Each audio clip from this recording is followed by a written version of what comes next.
Sejam muito bem-vindos à videoconferência de divulgação dos resultados do segundo trimestre de 2025 do Grupo Casas Bahia.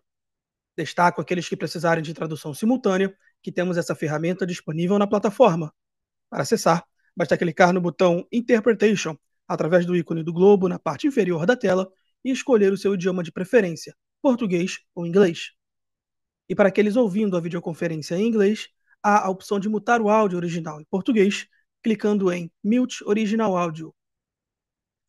Informamos que esta videoconferência está sendo gravada e será disponibilizada no site de RI da companhia, no endereço ri.grupocasasbahia.com.br, onde se encontra disponível o material completo da nossa divulgação de resultados. É possível fazer o download da apresentação também no ícone de chat, inclusive em inglês. Durante a apresentação da companhia, todos os participantes estarão com o microfone desabilitado e, em seguida, daremos início à sessão de perguntas e respostas. Ressaltamos que as informações contidas nesta apresentação e eventuais declarações que possam ser feitas durante a videoconferência, relativas às perspectivas de negócios, projeções e metas operacionais e financeiras da companhia, constituem-se em crenças e premissas da administração da companhia, bem como informações atualmente disponíveis. Considerações futuras não são garantias de desempenho. Elas envolvem riscos, incertezas e premissas, pois se referem a eventos futuros e, portanto, dependem de circunstâncias que podem ou não ocorrer. Investidores devem compreender que condições econômicas gerais, condições de mercado e outros fatores operacionais podem afetar o desempenho futuro da companhia e conduzir a resultados que diferem materialmente daqueles expressos em tais considerações futuras. Hoje, contamos com as presenças dos executivos da companhia: Renato Franklin, CEO, Elcio Ito, CFO e IRO, e Gabriel Succar, diretor de Relações com Investidores. Passarei a palavra ao senhor Renato Franklin. Olá, boa tarde a todos e muito obrigado por estarem conosco para acompanhar os resultados do segundo trimestre de 2025. Pessoal, vamos apresentar aqui hoje uma evolução consistente, tanto nos indicadores operacionais quanto na estrutura financeira da companhia. E gostaria de começar trazendo o grande highlight e destaque do trimestre, falando da conversão de 1,6 bilhão de reais da dívida em ações. Esse passo, gente, para a gente, ele é muito importante, muito mais do que apenas a estrutura de capital.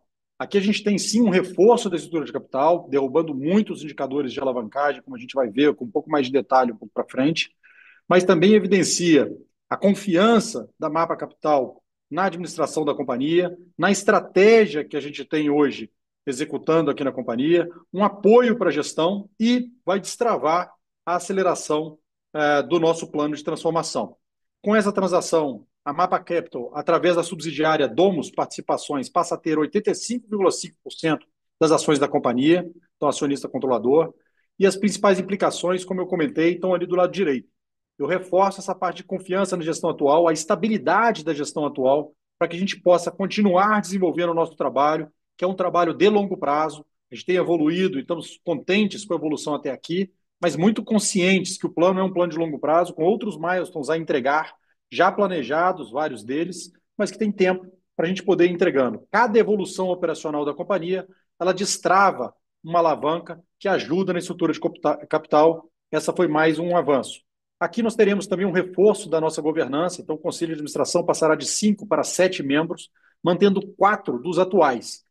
Então isso evidencia, né, a continuidade que nós temos aqui, com um reforço, sim, e contribuição do time da Mapa, que a Mapa, falando um pouquinho da Mapa, né, é uma empresa de gestão de participações, assessoria financeira e estratégia, e formada por sócios com larga experiência no mercado, que vão contribuir principalmente nessas frentes que a gente ainda tem oportunidade de melhorar a estrutura de capital, continuar desalavancando a companhia, ter uma companhia leve, que vai evoluindo operacionalmente a eficiência operacional, para que a gente possa ter realmente ser a referência em eficiência operacional e em estrutura de capital, consequentemente geração de valor sustentável.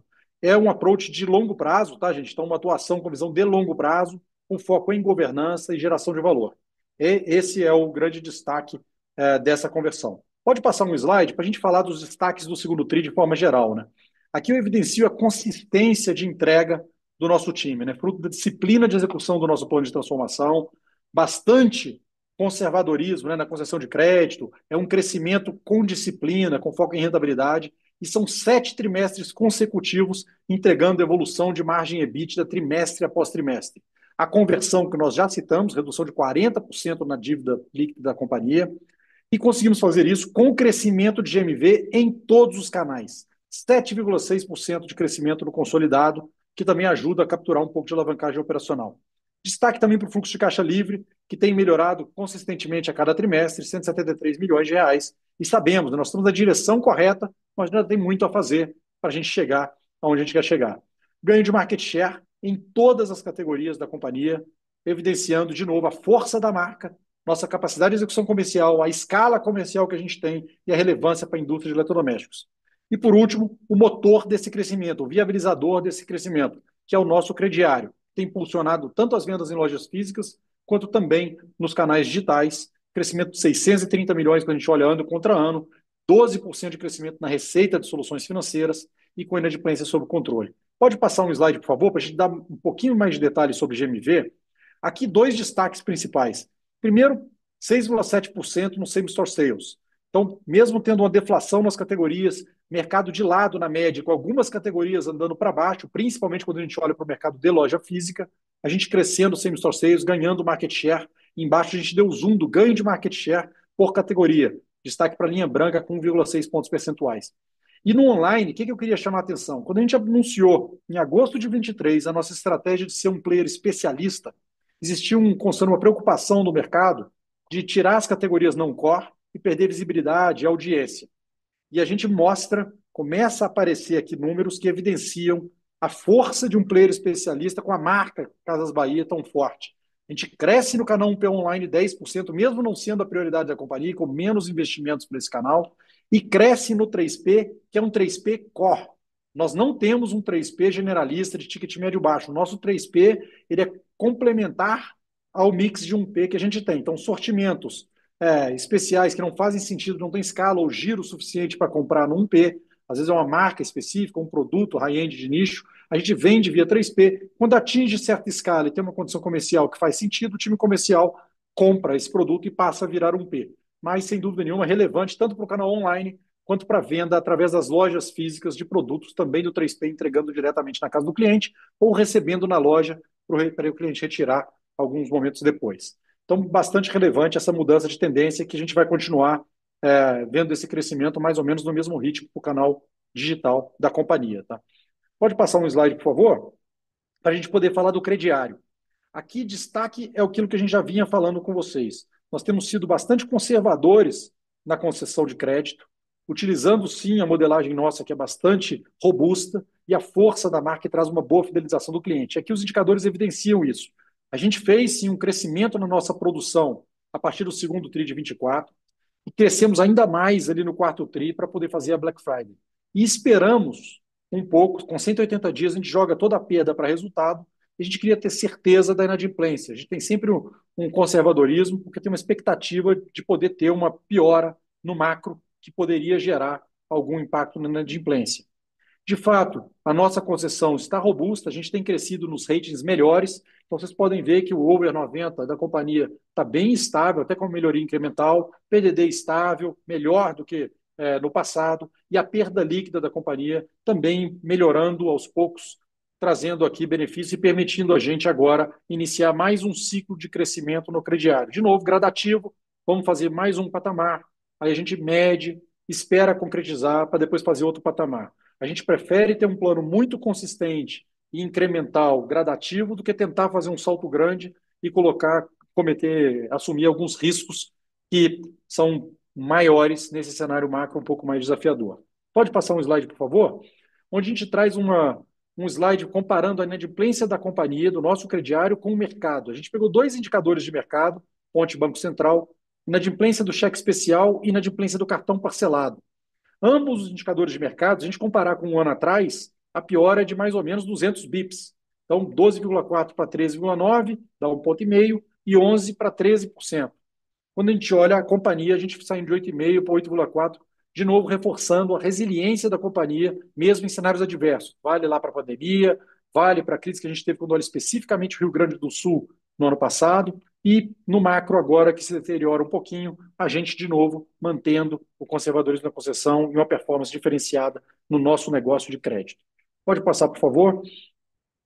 A gente aqui entra para prestação de contas do plano de transformação. Vocês lembram que lá em agosto de 23, 10 de agosto, nós apresentamos as iniciativas que iam transformar o resultado operacional da companhia.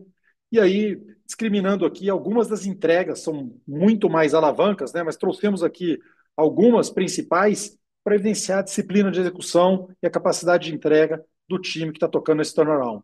Então, carteira, aumentar o crediário era uma alavanca importante, a carteira aumentou 855 milhões desde a apresentação, a receita de serviço subiu 17%, a receita financeira 10%, aumento da penetração do crediário, né, subindo 280 milhões. Se a gente olhar tanto no digital quanto na loja física, está crescendo.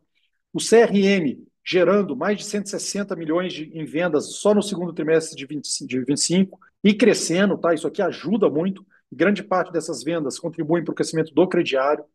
E a solução digital para maior eficiência dos vendedores, né? Uma ferramenta com IA bem básica ainda, mas otimizando as horas vagas dos vendedores, trazendo 160 milhões de vendas adicionais também nesse trimestre, crescendo bastante.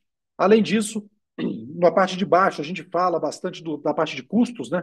Fizemos uma redução significativa no SG&A da companhia, total de 160 milhões, se a gente olhar para esse trimestre, então anualizado já vai para 600 milhões no ano, sendo que no ano passado a gente capturou 380. Então o primeiro salto foi grande, mas continuamos apertando aqui a eficiência operacional, ainda tem algumas voltinhas para dar no parafuso, trazendo uma contribuição relevante para o SG&A da companhia, que vai nos permitir capturar a alavancagem operacional no futuro. No total, foram mais de 13 mil posições reduzidas, né? Então trazendo mais agilidade para a companhia também. E a parte trabalhista, que era uma preocupação grande, entrando mais para o controle, realmente um gasto muito diferente. Ainda tem ganhos a serem capturados, mas é uma jornada de longo prazo e que a gente continua trabalhando e que vocês vão ver evolução gradativa também nessa conta. Foram 90 lojas fechadas, a disciplina constante, tivemos 22 lojas fechadas nesse trimestre, para avaliação da margem de cada loja e não vamos ter lojas com margem negativa. E 13 CDs adequados no total. Pode passar, por favor? Para a gente falar da parte de estrutura de capital. Aqui, o que é legal, gente? Cada melhoria operacional, cada trimestre que mostrava a melhoria operacional em linha com o que a gente havia se comprometido nos trimestres anteriores, vem trazendo credibilidade para gradualmente melhorar o nosso passivo e nossa estrutura de capital. Então, a gente vê que a gente apresentou lá em agosto de 23 o plano. Segundo passo, a gente fez um follow-on para trazer dinheiro para a companhia, para suportar a necessidade de caixa e permitir algumas decisões duras que consumiam caixa naquele momento.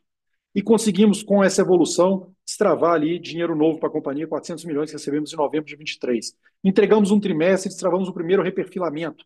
Pegamos 1,5 bi para 3 anos. Aí entregamos mais um trimestre, fizemos um reperfilamento definitivo, alongando as dívidas da companhia para 6 anos de duration e conseguindo liberar fluxo de caixa.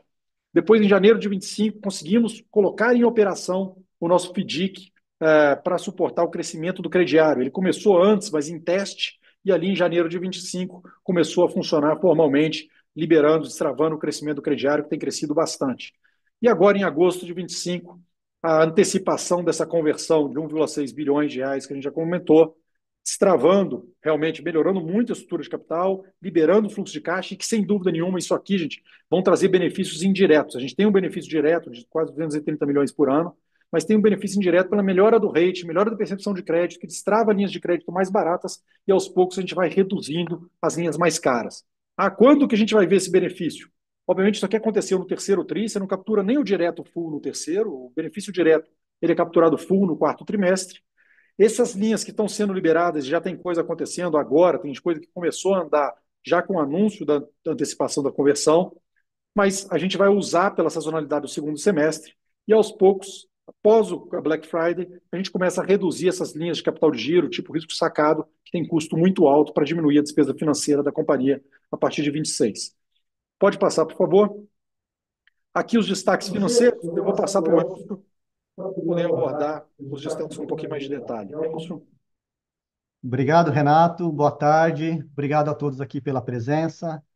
Então, o Renato comentou aqui os destaques do trimestre. Na verdade, eles refletem novamente a disciplina e a consistência na execução do plano nesses três pilares que a gente sempre demonstra, reforçando que ainda seguimos firmes na governança deste plano, que ainda tem uma série de iniciativas que em andamento e aos pouquinhos eles vão amadurecendo e trazendo os resultados de forma gradual, e é isso que a gente espera continuar mostrando daqui para frente. Vamos para a próxima página. Esse slide mostra a evolução do plano que a gente vem colocando para vocês nos grandes indicadores. É o 7º trimestre consecutivo de evolução da margem EBITDA. Começando pelo gráfico superior esquerdo, tivemos pelo 3º trimestre consecutivo um avanço da receita líquida, crescimento sólido aqui de 6% em relação ao ano passado.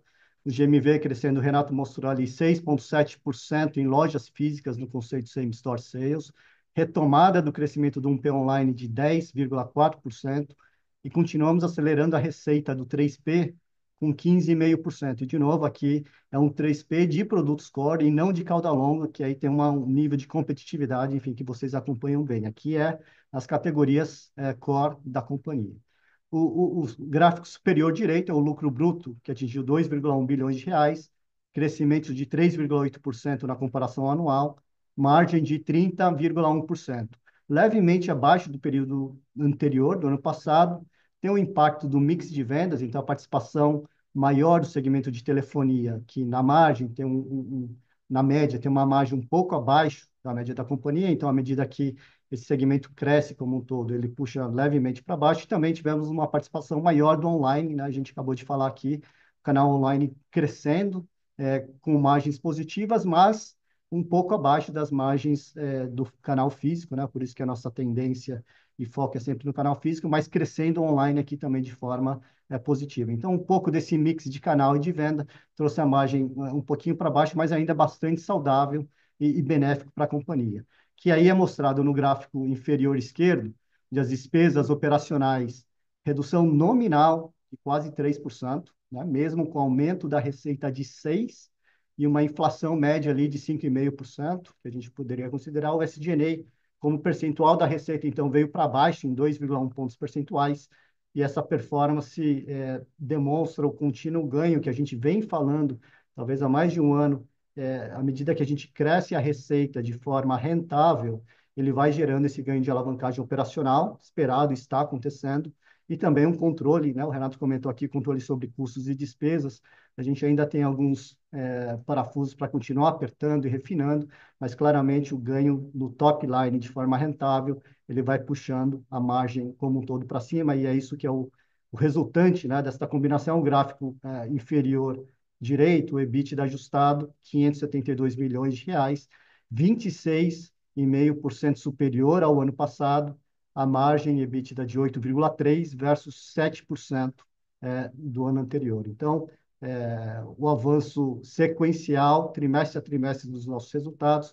Vou passar mais um slide, que aqui é numa ótica similar e acrescentando dois indicadores, mas é uma análise semestral. E aqui é importante, o Renato comentou, lançamos o plano em agosto de 23, e o primeiro semestre do nosso plano, a gente fez uma série de reestruturações, queima de estoques, fechamento de lojas, muitos eventos não recorrentes no resultado. E a gente entrou 2024 de forma mais limpa. Então, temos uma boa comparabilidade desse primeiro semestre versus o primeiro semestre de 24. E a mensagem é bastante consistente, crescimento de 8% na receita, aumento de 7,2% no lucro bruto, o SG&A também, em termos nominais, menor, 1,8 percentual melhor na relação com a receita, e o EBITDA está crescendo aqui 36%, 303 milhões de reais na comparação anual, subindo de 6,5 para 8,2. Então, um crescimento, acho que bastante forte, num período de 6 meses, em 2 períodos essencialmente limpo, mas aqui trimestre a trimestre, aquelas alavancas, uma série de iniciativas acontecendo e amadurecendo e trazendo de forma bastante granular, não tem nenhuma bala de prata aqui no nosso plano, é uma série de iniciativas que a gente vai acompanhando. A gente aproveita para colocar dois outros indicadores também importantes, que é o EBIT, uma evolução ainda mais relevante, né, mais impactante quando a gente olha, saindo de 69 milhões ou 0,5% de margem do ano passado para 570 milhões esse ano e uma margem de 4,1%. Então, um aumento de 501 milhões e 3,6 pontos percentuais. E para completar, o gráfico do lado direito é o prejuízo líquido ajustado. Então, só para deixar bastante claro, fizemos dois ajustes. Primeiro é o Debt Modification, que é um lançamento contábil para ajustar o valor da 10ª emissão, quando fizemos reperfilamento, a marcação a mercado, essencialmente, aqui dessa 10ª emissão, que é não caixa e não recorrente. Ano passado, tivemos um impacto positivo de 637 milhões de reais, e este ano negativo em 246 milhões de reais, no primeiro semestre, né? Olhando sempre 6 meses.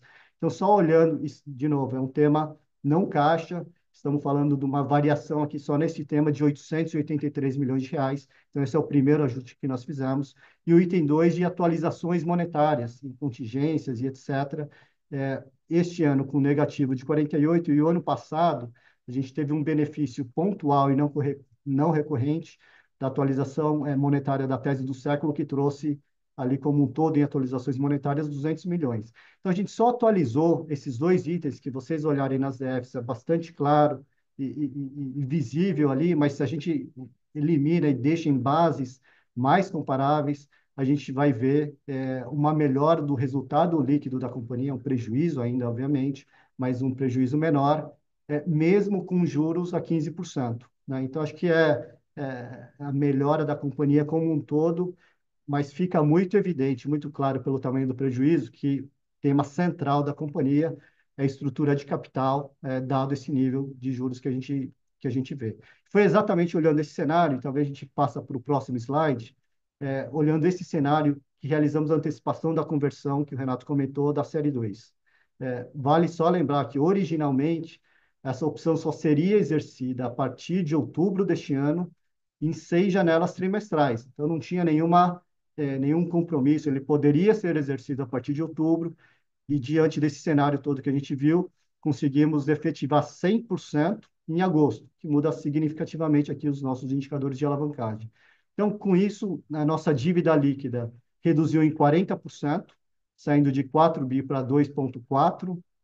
As métricas de alavancagem, que seja sobre o capital total, que sai de 72% para 44%, ou na métrica de dívida líquida sobre EBITDA de 1,8 para 1,1, que é uma melhora muito considerável. Então, ela traz, essa conversão ela traz um benefício automático, que o Renato também comentou, de 230 milhões por ano, mas, de fato, talvez o mais relevante é a melhoria da estrutura de capital como um todo, que vai gerar outros benefícios, né? Que é a maior oferta e disponibilidade de crédito como um todo, compressão de spreads. Então, no caso do funding do crediário, por exemplo, não temos, e já faz alguns trimestres, não temos mais restrição de crédito para o crediário. Acho que a gente vai crescendo aqui de forma conservadora, dado o macro, mas não tem restrição de crédito há algum tempo. O que a gente está buscando aqui agora, à medida que o perfil de crédito da companhia melhora, a gente vai buscando a compressão dos spreads. Ajuda também nas monetizações de ativos, os preços começam a ficar mais razoáveis. Então, por exemplo, né, a venda de ativos imobiliários, à medida que o crédito da companhia como um todo melhora, você começa a ter preços em relação ao seu spread de crédito melhor. E talvez, principalmente na redução de algumas operações de risco sacado, onde a gente espera e vai tendo gradualmente um aumento de limites de crédito, seja com fornecedores ou seguradoras. De novo, não é muito perceptível no curto, dado que a gente tem uma demanda no curto de volume crédito maior, né, em função da Black e do Natal, mas gradualmente esse cenário vai evoluindo e vai possibilitando uma boa execução para a sazonalidade que vem aqui pela frente. Então, uma melhora da estrutura de capital como um todo vai naturalmente gerando maior flexibilidade financeira para a companhia, e é um pouco do que a gente precisa para ir melhorando os resultados. Importante, talvez fundamental dizer que, mesmo diante dessa conversão, ela é muito relevante e importante, mas plena consciência de que ainda há um caminho importante a percorrer nessa agenda. Estamos bastante comprometidos em continuar avançando. Então, vamos avançar na próxima página. Dentro dessa negociação também tivemos aqui o cuidado de fazer um reperfilamento e trazer um pouco mais de segurança e conservadorismo no nosso fluxo de caixa. Reperfilamento da série 1, então foram postergados para novembro 27, o pagamento de principal e juros dessa dívida, e que você preserva a caixa, né, o risco de refinanciamento menor em aproximadamente 400 milhões de reais. E aí, para finalizar, vamos para a última página, que é o fluxo de caixa.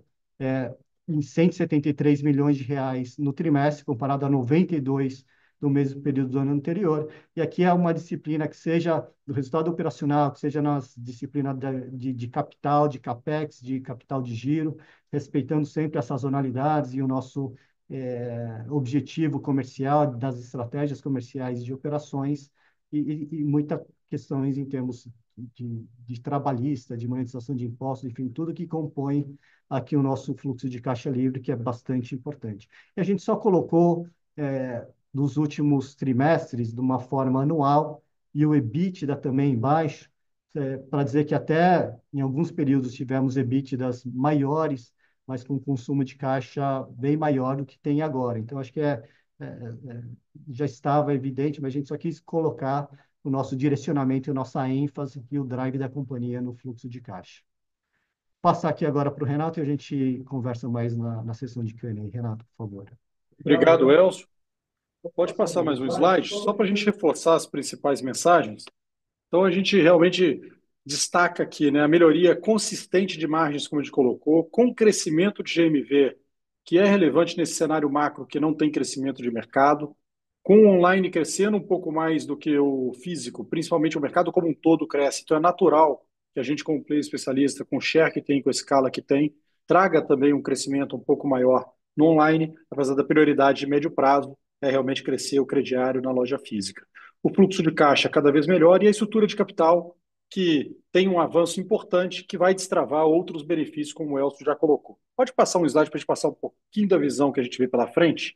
Basicamente, o que vem pela frente? Nós vamos continuar com o crescimento gradual da loja física, impulsionado principalmente pelo crediário. Vamos ver o digital ganhando margem, crescendo e adicionando tanto penetração de crediário quanto serviços e o retail media, né? Retail media, que num indicador até que eu vi esses dias, a gente foi o segundo que mais cresceu na receita de retail media, mas ainda é pequeno o potencial dessa companhia. Tem muito espaço para crescer e aumentar a margem do canal digital e também do físico.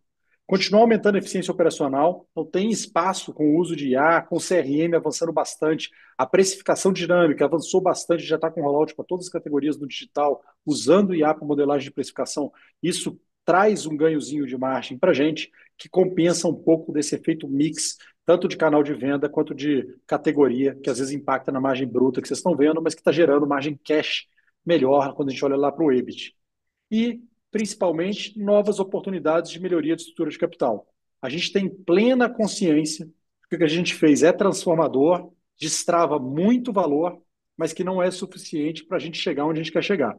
Tanto o lado operacional vai continuar evoluindo, lembra que a gente fala que essa companhia tem que ter 2 dígitos de margem EBITDA. A gente está trabalhando para ir evoluindo trimestre a trimestre, para no ano que vem chegar lá nesse patamar, quanto a estrutura de capital, que a gente quer trabalhar realmente com a alavancagem lá embaixo. Essa companhia tem que trabalhar com balanço muito leve para ser possível gerar valor. E tem sim alavancas estratégicas no pipeline que envolvem monetização de alguns ativos nossos que vão gerar valor e permitir com que a gente vá desalavancando a companhia de forma gradativa, tá?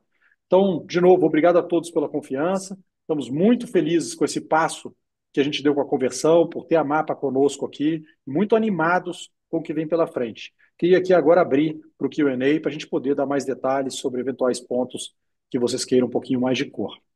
Por favor, Gabriel, se puder conduzir para a gente o Q&A. Claro, obrigado, Renato. Nossa primeira pergunta é da Daniela Jaeger, da XP. Dani, pode prosseguir, por favor. Boa tarde, pessoal. Obrigada por pegar minha pergunta e parabéns aí pelo trabalho que vocês têm feito. Aquele slide que vocês colocam foi muita coisa mesmo que vocês têm feito aí nesses últimos tempos. Do meu lado, eu tenho duas perguntas. A primeira é uma mais com foco em crescimento, né, e dinâmica de vendas de um modo geral. Eu lembro que no último trimestre vocês comentaram muito daquela inconstância, né, que vocês têm sentido do consumo. Vocês tinham falado muito de um fevereiro e março muito fraco, abril também um pouco fraco, aí maio foi muito forte. E aí a gente escuta de alguns varejistas que junho foi fraco de novo, e aí julho, enfim, também queria ouvir de vocês um pouquinho. Então, assim, se vocês puderem trazer um pouquinho como vocês estão enxergando esse termômetro do consumidor, né? A gente entende que esses juros elevados, ele é um desafio importante, né, para consumo de modo geral, principalmente essas categorias mais sensíveis a crédito, mas tudo que vocês puderem compartilhar aqui com a gente, acho que ajuda, tanto do que vocês já viram quanto o que vocês esperam para frente, né? Essa é a minha primeira pergunta.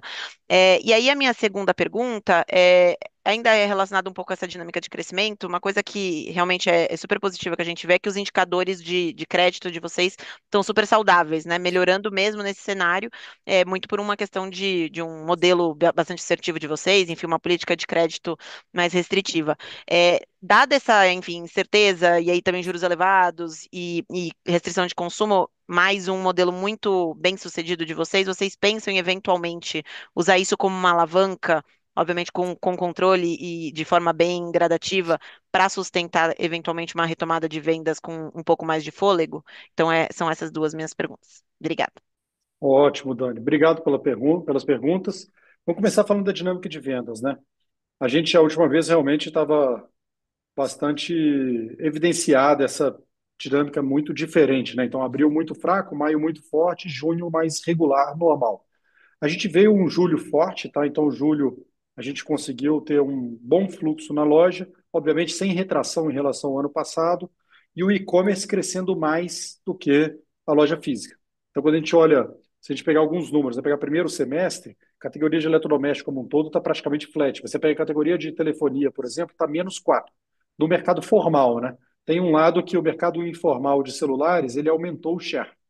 Então, números que a gente recebeu aí, que tem alguma confiabilidade, falam em 25% esse ano ao invés de 20%, e tem gente falando que está batendo 40%. Então, tem uma oportunidade grande, desde que ocorra uma fiscalização e evite esse mercado paralelo de celulares. Mas, tirando esses fatores exógenos, julho veio bem para a gente, então tem um crescimento importante sobre o ano passado, mantendo o nosso ritmo, dentro do nosso plano. Agosto começou bem forte o Dia dos Pais, a gente ganhando share.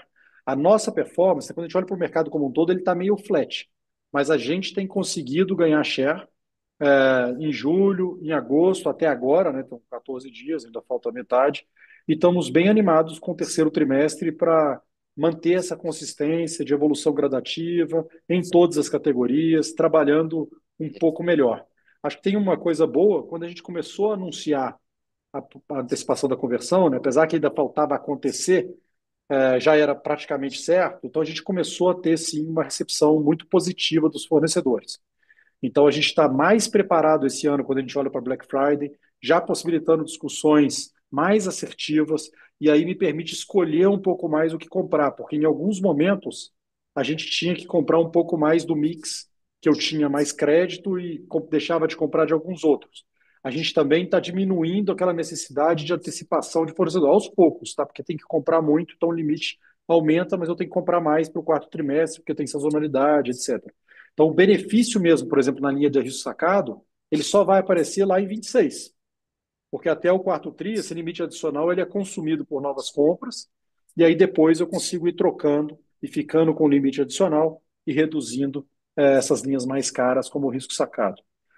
Quando a gente olha para o crédito, é parecido, né? A gente não vê deterioração dos nossos indicadores internos, mas a gente também não quer compensar falta de mercado com crédito. Então, a gente foi muito cauteloso durante esse primeiro semestre. Todos os indicadores mostravam que tinha espaço. Hoje, quando a gente olha, é muito fácil olhar para trás e falar, dava para ter vendido 100 milhões a mais por mês com tranquilidade. Faria diferença, porque se você pegar 600 milhões de reais no crediário, traz bastante retorno. Mas o nosso mandato aqui é uma aversão a risco. A gente entende que o macro ainda é desafiador, tem uma elasticidade alta pelos juros, né? Então, o juros está muito alto, está fazendo ter um pouco menos de demanda. Então, existe a vontade do consumidor comprar, mas o valor da parcela e aquela alternativa que a gente tinha, aquela alavanca de alongar parcelas para poder diminuir o custo da parcela, né? Alongar o prazo para diminuir o custo da parcela, com juros muito altos, ela não funciona tanto. Então, a gente acabou preferindo, e vamos manter esse approach de ser mais conservador e fazer um crescimento mais gradativo e não tentar dar um salto ou compensar eventuais desvios com o crediário. Tá?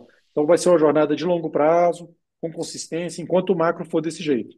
Quando a gente vê um macro um pouco melhor, se tiver uma solução da agenda fiscal, algum vento de cauda que nos empurre, aí a gente pode até assumir, sim, um approach um pouco mais agressivo no crédito, que vai, consequentemente, estimular o crescimento de venda, e aí ajuda muita coisa, né? Porque se você faz em qualquer modelo e joga 7, 8% a mais de venda aqui, sendo essa venda no crediário, modifica muito o PNL da companhia e a gente consegue, sim, começar a gerar valor.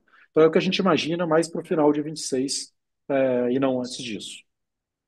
Excelente. Muito obrigada e parabéns de novo pelo resultado. Obrigado você. Obrigado, Dani. Nossa próxima pergunta é do Ruben Couto, do Santander. Ruben, pode prosseguir, por favor. Boa tarde, Renato, Sucaraço, tudo bem? Queria ouvir um pouco sobre a questão de despesas, pessoal. Acho que tem sido um protagonista aí dessa melhoria de margem. O Renato comentou que tem bastante coisa a ser feita. Queria só entender se é mais um ponto aqui de esperar mais alavancagem operacional à medida que o crescimento de venda continue a aparecer, ou se tem espaço ainda para ter mais ganho de eficiência, corte de despesa mesmo, que acho que tem sido bastante importante. Se puderem também dar um update em relação à expectativa de vocês em relação à questão das despesas trabalhistas, que acho que está dentro desse contexto também seria bom, o restante do ano, eventualmente até para o ano que vem. Obrigado. Bacana. Vamos lá, Rubem, olhando para despesas, né? O que a gente vê aqui? Tem ainda oportunidades, tá? Mas são oportunidades mais incrementais. Então, quando a gente olha no valor nominal, realmente fica mais apertado da gente ver uma modificação estrutural que contribua para a margem. A maior oportunidade é a alavancagem operacional. Onde que tem muita oportunidade? Tem muita oportunidade na alocação de capital.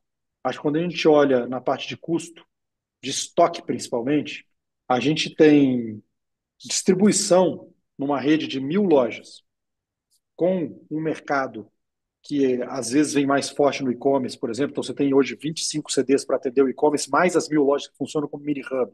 E prazo de entrega influencia na conversão. Então a disponibilidade do estoque na porta da casa do consumidor, ela influencia muito na capacidade de venda. A gente está entrando mais forte agora com modelagens analíticas novas para a gente otimizar essa distribuição. Aqui tem muita oportunidade.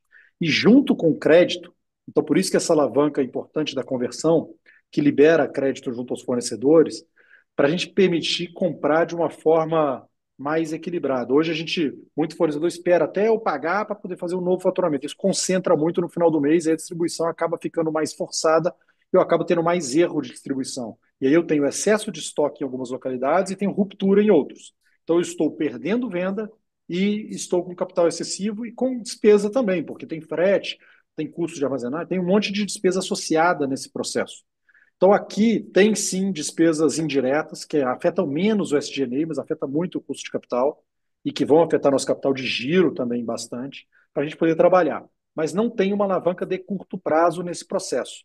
Lembra que desde agosto de 23, a gente pegar lá em 10 de agosto, a gente falou logística, são alavancas de longo prazo. E várias alterações, o payback é 12 ou 24 meses. Então eu demoro muito para começar a colher o benefício. A própria readequação do CD você paga, vai. Até hoje tem coisa que a gente olha, cara, ainda estou pagando ali o custo desse negócio até começar a capturar. Porque até se limpar o estoque todo, e nós não estamos mais naquele exagero de fazer um saldão e dar um hit no PNL. Nós estamos fazendo as coisas um pouco mais gradativas. Então, tem uma oportunidade aqui.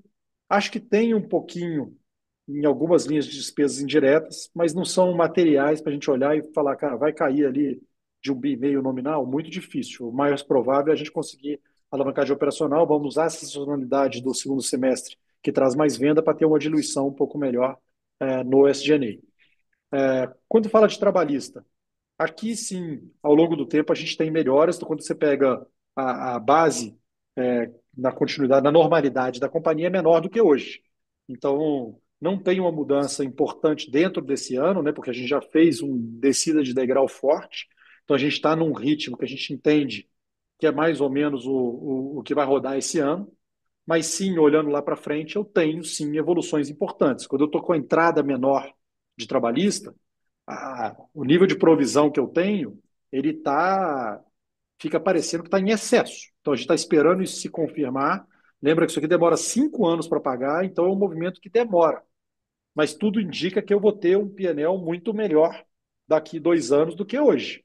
Aí como é que essa curva vai se comportar depende muito, de novo, dessas entradas. E quando eu fecho loja, impacta um pouquinho, tudo impacta um pouquinho.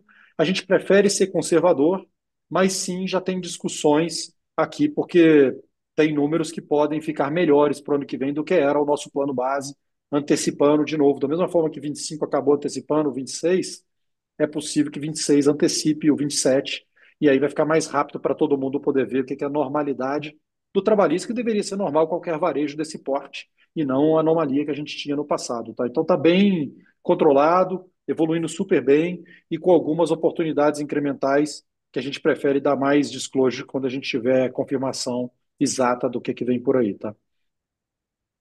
Boa. Eu acho Obrigado, que Renato. Acho que aqui só complementando, Rubem, o trabalhista, né, ele já vem, desde o ano passado a gente vem colocando que aqueles processos legados, a quantidade dos legados, que eram muito mais caros e onerosos, eles vêm caindo na quantidade e no valor total, então, da sua participação, juntamente com uma governança e gestão mais assertiva aqui desse tema. Então, tudo isso vai levando, vai caminhando, vocês vêm percebendo trimestre a trimestre, a melhora bastante perceptível aqui, né, em relação ao ano passado, e ele vai, nesta tendência, até vai chegar um momento que ele começa a estabilizar mais mesmo e vão para frente, mas acho que tem um trabalho importante e toda a eficiência logística como um todo, que o Renato falou, que o crédito impacta na logística e toda a eficiência como um todo, acho que é um ganho que ainda a gente pode ir observando ao longo dos períodos. Mas claramente aqui o ganho da alavancagem operacional ela é muito forte à medida que a gente acerta, né, o nosso mix de venda, os canais pagos, a loja física com crediário e serviços, é uma equação que se a gente focar o crescimento por aí, ele vai trazer muitos benefícios. Boa. Obrigado pelo complemento, Elcio. Valeu. Obrigado, Rubem. Nossa Valeu. próxima pergunta é do Gustavo Sendai, do Bradesco. Gustavo, pode prosseguir, por favor.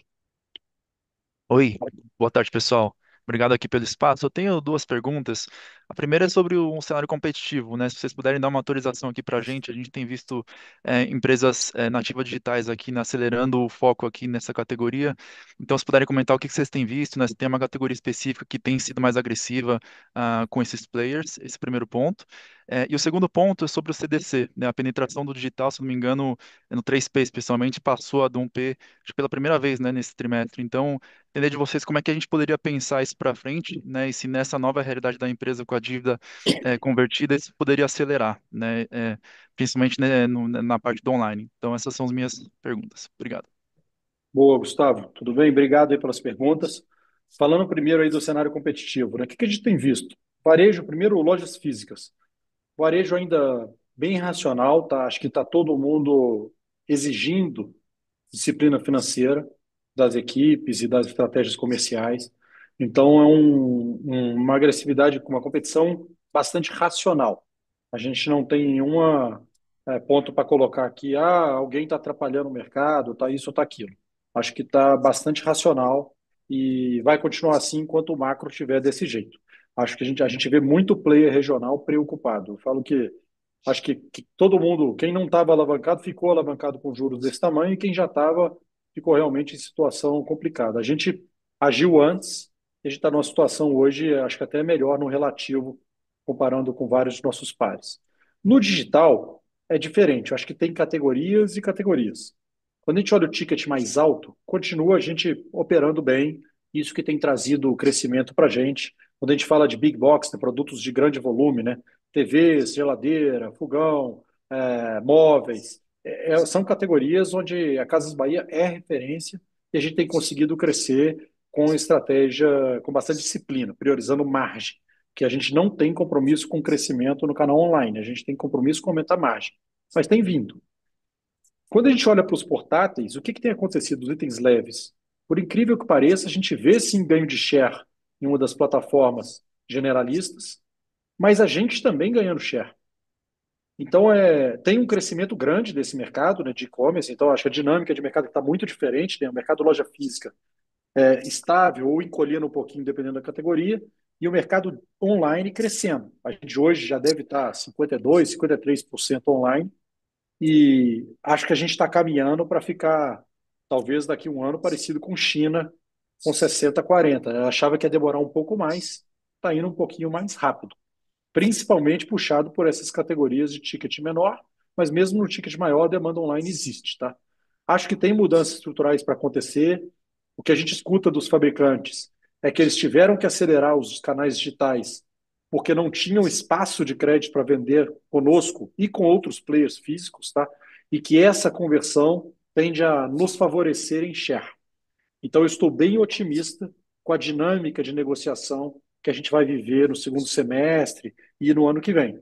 Além disso, né, a gente tem a sazonalidade do segundo semestre e o ano que vem tem Copa do Mundo, que tradicionalmente é onde essa companhia tem mais fortalezas, porque o nosso maior share é em televisão. Então, essa é um pouco da dinâmica que eu vejo de cenário competitivo, tá? Falando do CDC e a penetração no digital, a gente tem sim uma estratégia bem definida para aumentar a penetração no digital, mas a gente não tem uma prioridade de curto prazo para a alocação do capital nesse canal. A nossa prioridade é a loja física. O ponto é que o mercado tem nos puxado um pouquinho. E aí, assim, a gente tem que atender o cliente. Tem muito lançamento novo, tem muito sortimento de produto. Eu não consigo comprar tudo num P, porque eu quero ter disciplina nessa compra e não estamos fazendo apostas são seletivas. E para comprar para 1.000 lojas tem que ter profundidade, não dá para fazer apostas. Então, as apostas eu faço no 3P, porque não tem mobilização de capital. E ali sim a gente trabalha via CRM com crediário. O nosso CRM está evoluindo muito, mas muito. E isso é uma alavanca para poder crescer crediário no digital. E hoje, parte do cliente literalmente está vivendo uma jornada omnicanal. Você acessa, você está olhando uma televisão no site, você saiu para fazer uma coisa, você recebe um WhatsApp de um vendedor falando: Oi, Gustavo, você estava olhando essa TV no site? Você quer vir aqui na loja olhar? Então, assim, os feedbacks são muito. Chega a ser engraçado, porque o cara brinca, né? Pô, você está me monitorando aqui, e não é isso, você está vendo o lead, a pessoa joga logado, então tem muito potencial. Apesar de ser um CRM que está bacana, quando eu olho para o que dá para fazer com 116 milhões de CPFs, a gente está arranhando, é tipo IA. Você não está nem começando, você está falando que está usando IA e você está, no máximo, brincando ali com o ChatGPT e fazendo um negocinho. Assim, o potencial é gigantesco. Então, a gente está usando muito inteligência artificial para otimizar essas réguas do CRM. Estamos com uma conversão boa que permite a gente continuar investindo e diminuindo a exposição em outros canais pagos, que acaba melhorando a margem de contribuição desse canal digital. E aí eu enxergo sim que a gente pode viver no ano que vem um ambiente onde faça sentido acelerar o digital. Hoje eu não aloco dinheiro para acelerar, ele vem por esse orgânico, pela força da marca, pela escala comercial e todas as fortalezas que a companhia tem. A gente ainda está num cenário de muita disciplina. Ô, Renato, eu queria fazer um complemento aqui, Gustavo também aproveitando. Acho que assim, a jornada do cliente muitas vezes é às vezes imperceptível que é um produto de marketplace, né? Então, no online ele vai, a gente é destino daquelas categorias, ele vê o produto, compra, vê a oferta de crédito e caminha no checkout nessa direção. E teve uma evolução muito relevante em um ano, a gente dobrou o número de sellers cadastrados, habilitados para poder fazer o CDC digital. Então, acho que aqui também teve um impulsionamento legal desse aumento de base para que o seller tenha, né, seja habilitado para poder fazer essa transação via o CDC, tá bom? Acho que isso também ajudou bastante.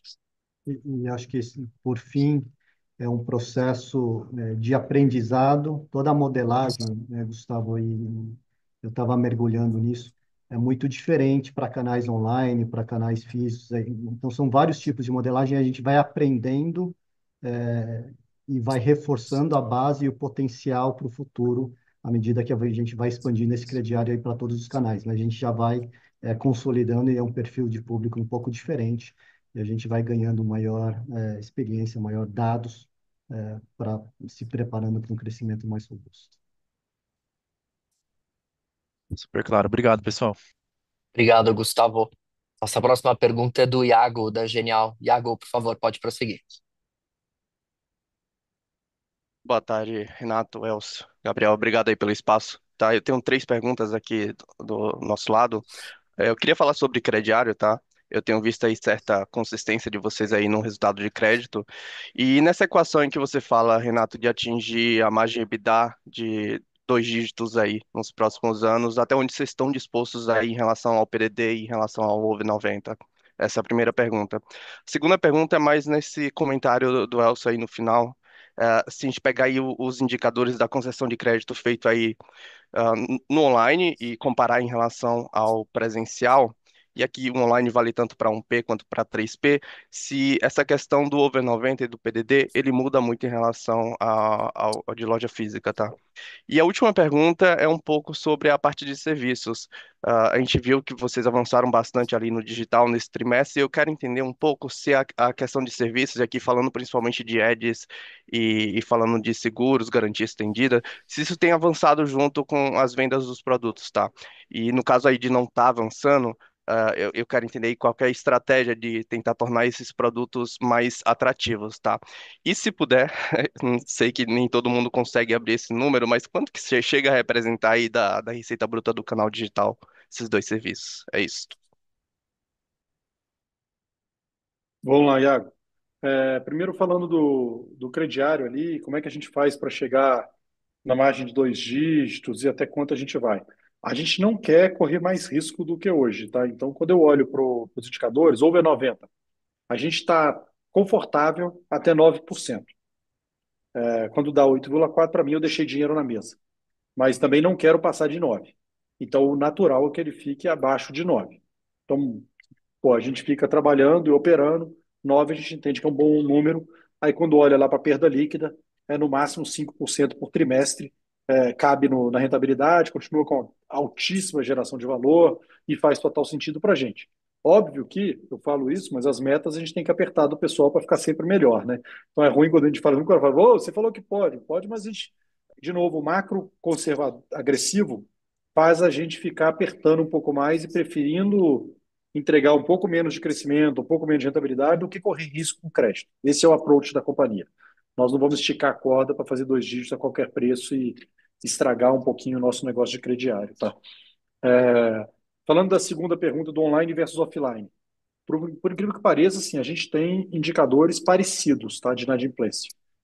O que muda ainda e está começando a querer melhorar à medida que o 3P melhora o valor médio, o ticket médio da transação. Eu preciso, e por isso que ele ajuda de vez em quando a ter uma penetração de crediário maior, porque quanto maior eu consigo ter mais penetração de crediário. Faz mais sentido, né, ter financiamento. Ter um MOIC parecido, que o MOIC hoje é menor, porque eu tenho um prazo menor, um duration menor e tenho um ticket médio menor. Então a gente está trabalhando para ter um 3P bastante especialista, com itens high-end, por exemplo. A gente está ganhando mercado, né? A gente estava muito fora, se você pegar, já vendia muito TV OLED, mais do que os outros, mas quando você olha para o mercado classe A, esse 0,5% da população, 1%, Casas Bahia estava um pouco fora da jornada. E a gente entrou bastante para a jornada, né? Se você pegar a percepção de marca nossa, sim, ganhou share of mind absurdo nesse nicho. Então a gente tem ganhado share aqui, ele não é relevante para o número total, mas me ajuda no 3P, ajuda em outras coisas que não vem serviço junto. Por isso que eu estou trazendo. Quando eu cresço aqui, mix influencia muito. Se eu cresço no alta renda, esse negócio ajusta. E só para lembrar, né, a gente parte das lojas que a gente fechou, das 22 lojas que eu fechei esse trimestre, 20 eram shoppings, que pegam público alta renda. Algumas com faturamento de 3 milhões de reais por mês, bem relevantes. Qual que é a nossa decisão? Cliente alta renda, eu vou atender majoritariamente via canal digital. E sim, tem algumas flagships, como por exemplo a Mega Loja aqui, só reforçando, né? Quem não veio conhecer, vocês viram na capa da apresentação lá que bonito que está o prédio, em frente à Estação Berrini, que agora chama Estação Berrini, Casas Bahia. Pô, conhece a estação toda lá, a Mega Loja aqui, é um flagship com bastante sortimento que atende esse público alta renda, mas eu atendo também o público da estação de trem. Então eu consigo ter um mix que fica rentável, uma loja fora de shopping, com custo baixo, de lucro, custo da sede, faz total sentido. Mas eu não consigo viabilizar uma operação num shopping de alta renda, com muito parcelamento no cartão e muito Pix, e com uma insistência do cliente querer ver o preço do digital na loja. Então, a gente tem sim mais flexibilidade na loja hoje com vendedor online, com ferramentas, que fica bem competitivo, mas principalmente jogando serviço, garantia estendida e crediário. Então, quando eu olho o canal online crescendo, entrando na sua terceira pergunta, crescendo mais do que o digital, ele me atrapalha na eficiência de serviço. A minha eficiência de serviço é melhor na canal loja física. Então eu tenho que avançar mais na loja física para compensar essa diferença de mix, senão afeta ali a minha margem bruta. E aí, consequentemente, vai afetar o meu caminho para chegar em 2 dígitos de margem EBITDA. A gente tem ido bem, tem muita evolução para ser entregue, alavanca aqui que vai ajudar a crescer serviço. Estamos fazendo bastante treinamento, incentivo, tem campanha que tem ajudado bastante. Então aqui está bem equacionado. mas é uma evolução gradual. Acho que o Mato Alto, a gente fez uma alavancagem boa em cima daquilo que estava no histórico passado, e agora é um pouco mais gradual para a gente evoluir constantemente e chegar lá. Ainda não encontramos a veia do digital para vender serviço ali. Acho que isso aqui tem que chegar. O retail media tem muito espaço, e obviamente, né, a gente ainda privilegia investimentos que vão fazer venda no meu ecossistema. Então, eu tenho muita oferta de investimento para tirar cliente do meu ecossistema e levar para outro.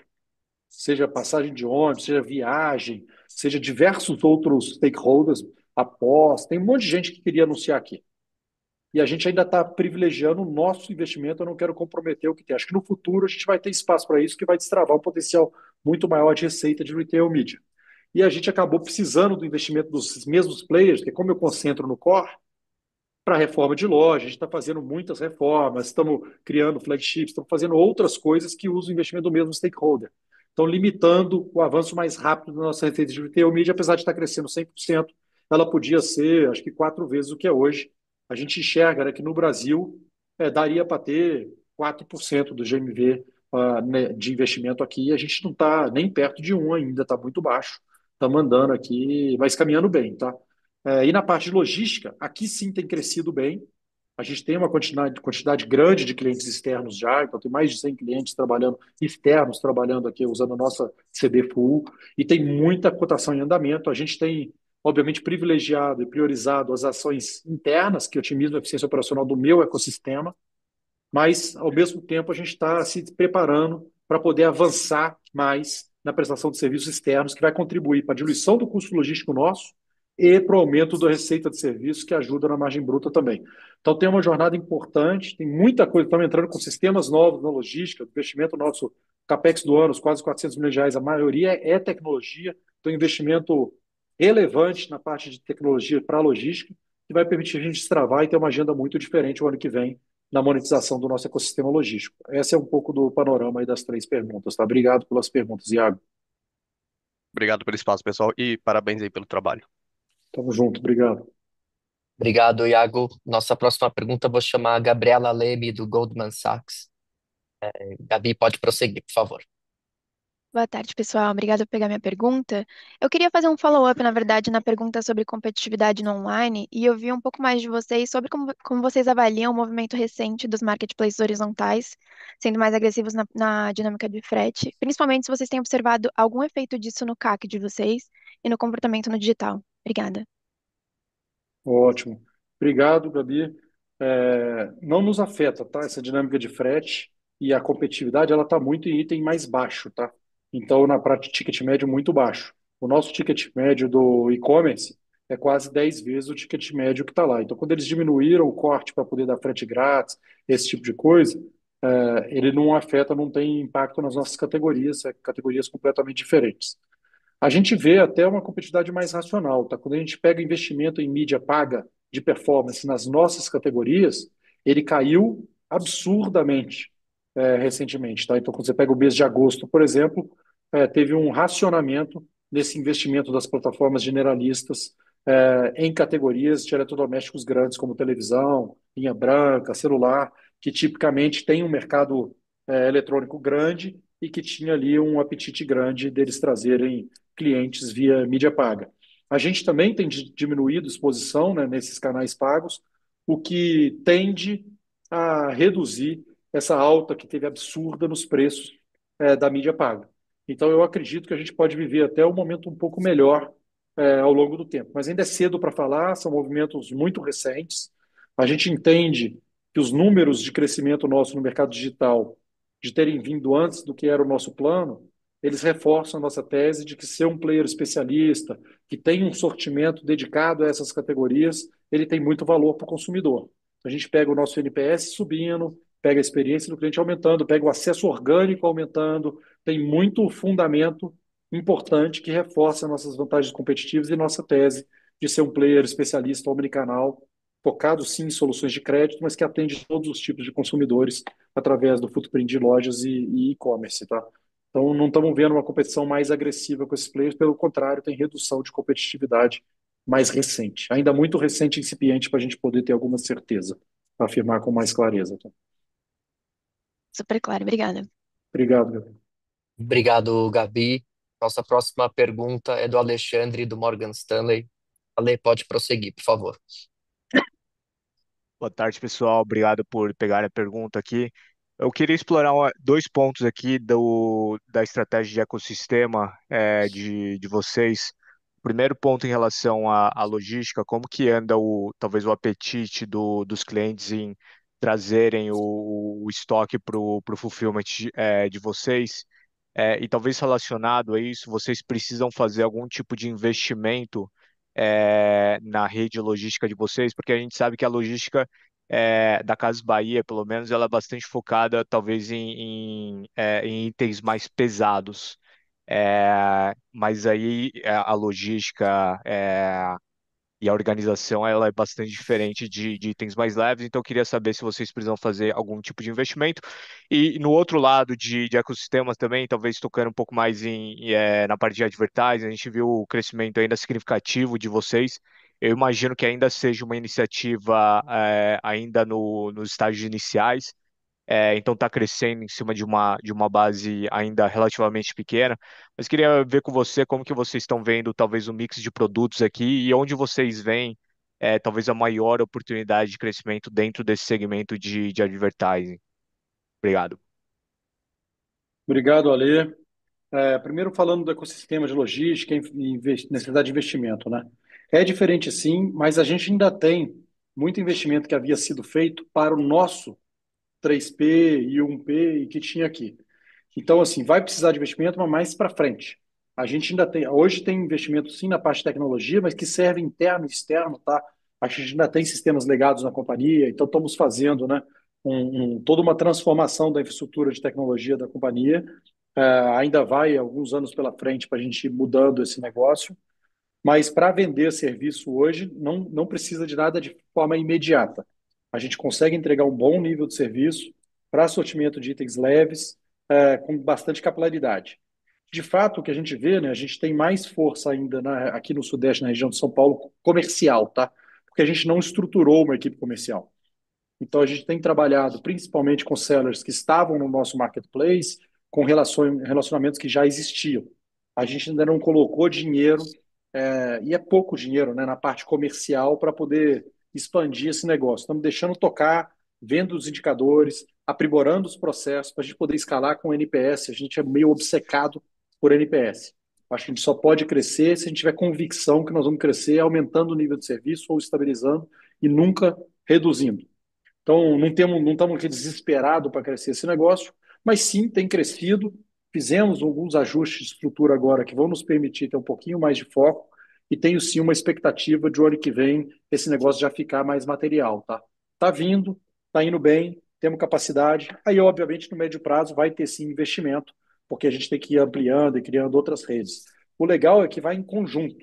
Na verdade, quando eu cresço o meu fulfillment para terceiros, eu acabo ficando mais competitivo para fazer o transporte do 1P próprio com a minha estrutura, a minha transportadora, porque a minha transportadora ela não faz a totalidade do meu transporte de 1P hoje. Eu faço um bid, ela participa igual qualquer outra, e às vezes é mercado, às vezes é a minha transportadora.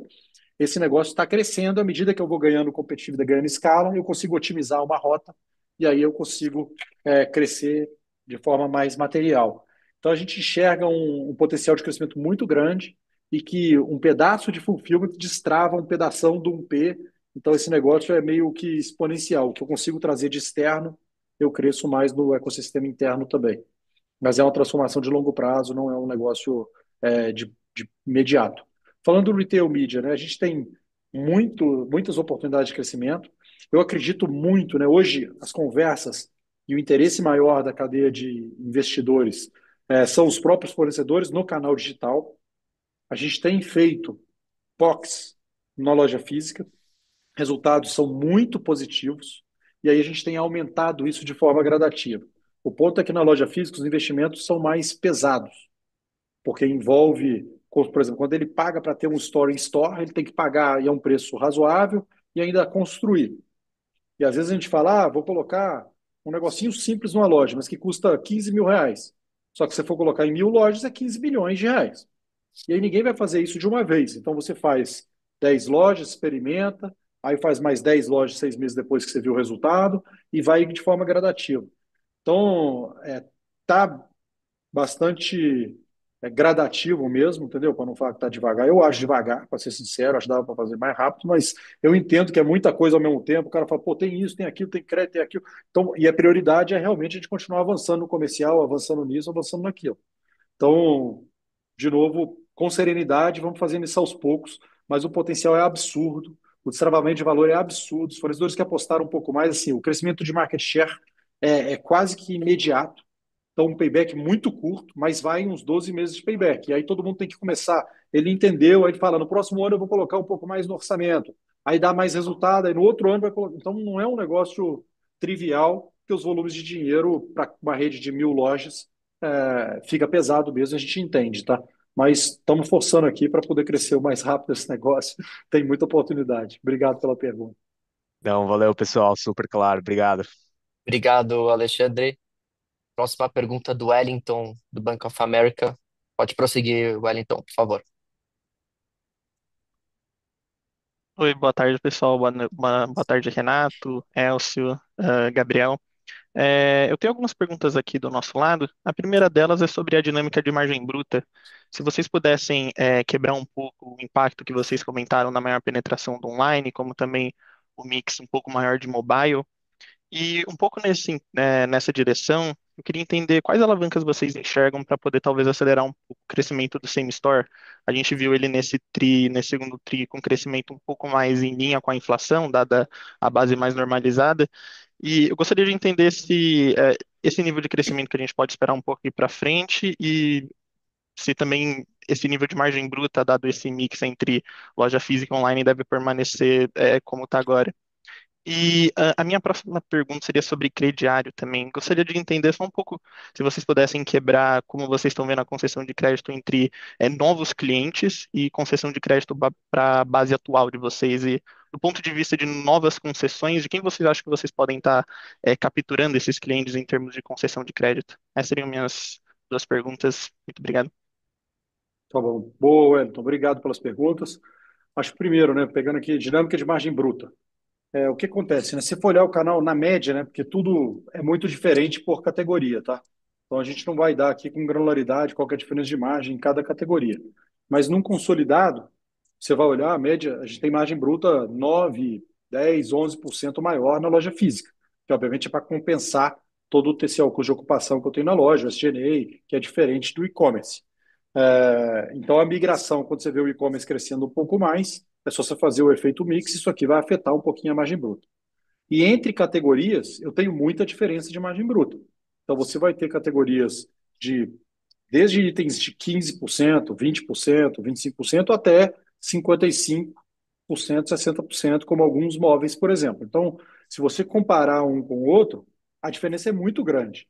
Então, quando você olha o market share, se eu ganho mais market share na telefonia, isso puxa um pouco para baixo. Se eu ganho market share mais, se eu cresço mais em imóveis, puxa para cima. A linha branca é mais ou menos no meio do caminho. Por isso que tem tanta estabilidade desse negócio, porque ela é relevante, ela cresce bastante, então fica mais ou menos estável, tá? E tem a diferença que é a penetração de crediário, de serviço, que ajuda, mas que não tem ali no e-com tão forte, por isso que muda. Mesmo crescendo a penetração lá, ele é uma receita que traz menos penetração de e-com comparado ao crescimento de loja. Então, assim, a gente não vai abrir aqui detalhadamente os números, mas acho que consegui te dar um pouquinho de cor aqui da dinâmica de como é que funciona do mix. Por isso que eu falo, a gente tem discutido internamente, né? Quando a gente começou aqui, eu falei, ninguém devia olhar para a margem bruta, porque esse negócio é muito mix. Só que o problema é que também a gente não dá um outro indicador para facilitar a modelagem e entender como é que está a performance operacional. Então acaba que a margem bruta é a melhor referência. Então vamos olhar para ela, entendendo um pouco essa dinâmica. A gente tem pensado aqui como é que a gente dá um pouco mais de clareza para facilitar o entendimento de todo mundo, sem realmente, né, abrir portas que não preciso e que eu vou dar a informação estratégica para o mercado, para concorrente. Quando a gente olha para como é que eu destravo, né, a alavanca para acelerar os same-store sales, acho que tem aqui talvez 3 pontos, tá? Um primeiro é produtividade de vendas. E aqui tem muito CRM, tem muitas ferramentas de IA para aumentar a produtividade de vendas. Já aumentou quase 40%, tá? Então permitiu reduzir os custos de vendas e aumentar a remuneração. Isso aqui é muito bom, porque quando o vendedor começa a ganhar mais, eu atraio vendedores melhores de concorrentes para vir para cá, que muitas vezes vêm com carteira de cliente. Então aqui nós estamos investindo bastante, estão andando bastante, CRM, pricing, a Eva, que é o assistente virtual que trabalha pro vendedor, cada um tem o seu, ele consegue enxergar os alvos de venda, simular o que falta vender para ganhar remuneração, o sistema de incentivo é muito bacana. O terceiro é o crediário, aí tem a ver com a sua outra pergunta, né? Já antecipando. Quando eu olho para o addressable market do crediário, ele é muito maior do que o meu mercado de crediário hoje. Eu tenho, sim, 116 milhões de clientes na base. Então, se você for olhar a população econômica ativa, já comprou da companhia. Mas no crediário, eu tenho menos de 10% disso aqui. Então, é um espaço para crescer muito grande.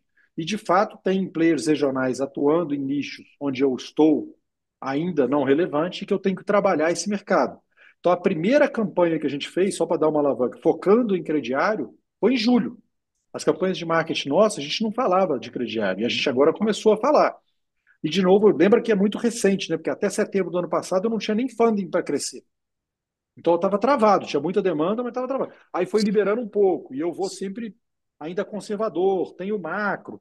Então, de novo, o mercado potencial é gigante, a gente tem uma estratégia go-to-market bem definida para o crediário, ainda estamos aprimorando e todo mês a gente vai atualizando, incorporando novas coisas, mas para apertar o gatilho, a gente tem que ir destravando e melhorando outras coisas do operacional, outras coisas da estrutura de capital, linhas de crédito mais vantajosas, que eu também não quero gerar um excesso de demanda num custo de funding ainda alto. Eu prefiro ir tendo mais oferta de crédito do que demanda para poder ir facilitando a negociação com esses fundings, esses investidores, para me dar um funding mais competitivo, porque a elasticidade aqui é muito grande.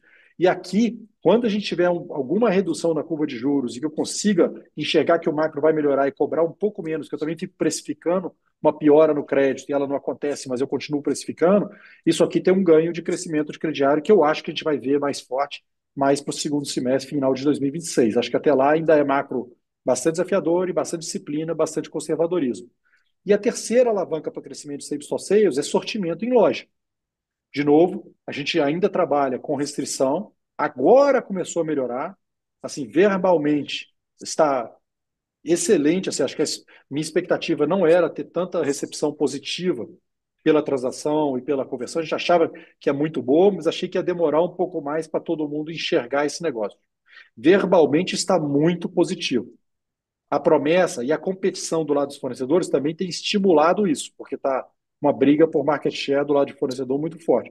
Então a gente entende que vai haver uma dinâmica que vai nos favorecer aí no médio prazo, ajudando a gente a trazer mais sortimento para a loja, com bastante investimento da indústria para ficar mais competitivo. Se você for olhar, nós estamos com uma campanha agora com preço de Black, tem vários itens com preço melhor do que Black do ano passado, e nem é Black.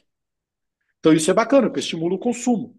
E a gente tem trabalhado umas alternativas específicas para alavancar crescimento de crediário em loja física, junto com fornecedores, com subsídio do fornecedor, que vai nos ajudar a continuar ganhando no mercado, principalmente impulsionando o nosso crediário em loja física, que é o ponto de traz retorno.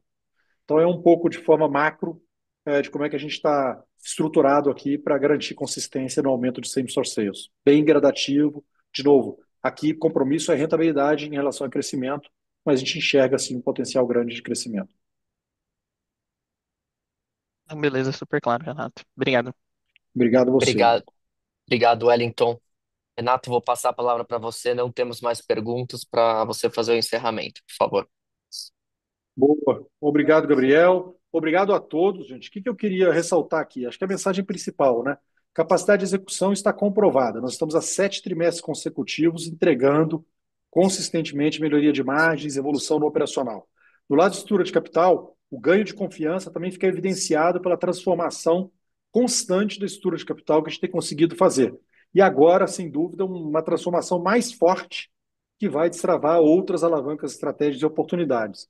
Acho que como mensagem final, né, nós estamos otimistas com o lado operacional, mais preparados aí para fazer um bom terceiro trimestre, mais preparados para aproveitar uma Black Friday muito mais forte do que a gente estava no ano passado. Se comparar a companhia de hoje com a de 2 anos atrás, nada pode comparar, nem no lado operacional, nem na estrutura de capital, nem nos indicadores financeiros. E conscientes que a gente tem sim que continuar melhorando a estrutura de capital para essa companhia, além de entregar 2 dias de EBITDA, ter uma alavancagem muito menor, ter uma despesa financeira muito menor, que aí sim a gente vai começar a gerar resultado, gerar valor e poder aí sim discutir ciclo de crescimento. Nós só vamos discutir a aceleração do ciclo de crescimento quando a gente chegar lá, e isso ainda tem uma jornada pela frente, mas está tudo dentro do plano, um plano bem estruturado, com milestones bem definidos e até agora conseguindo antecipar milestones estratégicos a cada trimestre. Então, estamos felizes com a execução até agora e conscientes que tem um macro ainda desafiador e muita coisa para fazer. Obrigado a todos pela confiança, pela participação.